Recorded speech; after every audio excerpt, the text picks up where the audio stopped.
So I have been thinking about other ways I could explain how it's possible to have a high voltage and low current, or vice versa.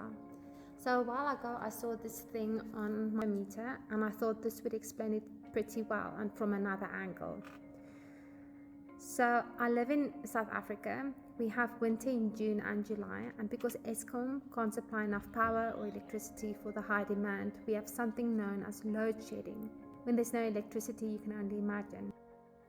It gets dark early and you can't use electricity to cook, watch TV, use Wi-Fi. Traffic lights don't work, so it's not nice to drive at night. And you have no water because there's no water pressure because the water pump isn't working. So most people have adapted pretty well, but not everyone, because buying a generator and solar panels can be quite costly. Not necessarily the panels, but the battery for the panels. Okay, but to come back to the high volt, low amps, or low volt and high amps question.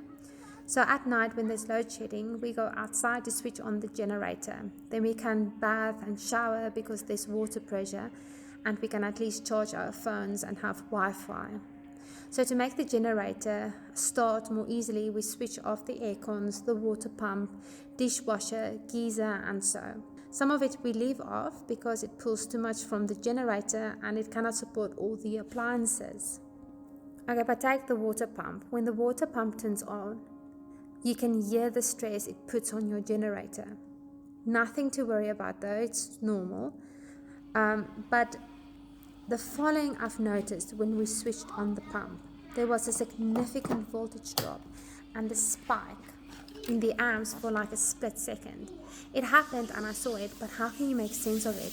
If we learn in theory, it shouldn't be possible, or should it? So let's look at the wattage of the pump. I'm actually not sure what is the wattage of the pump, so I will check. To start the pump, there's a voltage drop, which creates a problem momentarily because the pump needs to reach that amount of wattage to work. Okay, keep in mind, I might be oversimplifying some things just for explaining purposes, and there's many variables I'm not mentioning right now, so just keep that in mind. Okay, so watt equals volt times amps. So watt is consistent, but if there's a volt drop, the amps will spike to compensate for the volt. I probably want to say it again. So the watt is consistent, it stays the same, but when there's a volt drop, then the amps will have to go higher to get the same amount of wattage. So how does that correlate with Ohm's law? Now I carefully have to go about the following, because I cannot say there's no resistance, but it's a pump and it uses electricity, and of course there's resistance.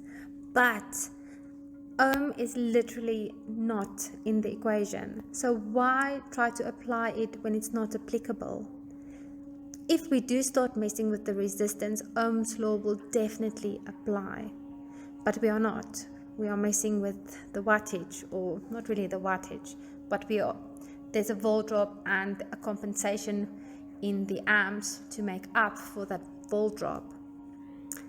I really hope it made sense, and please add in the comments if you have something I didn't say that can help anyone else.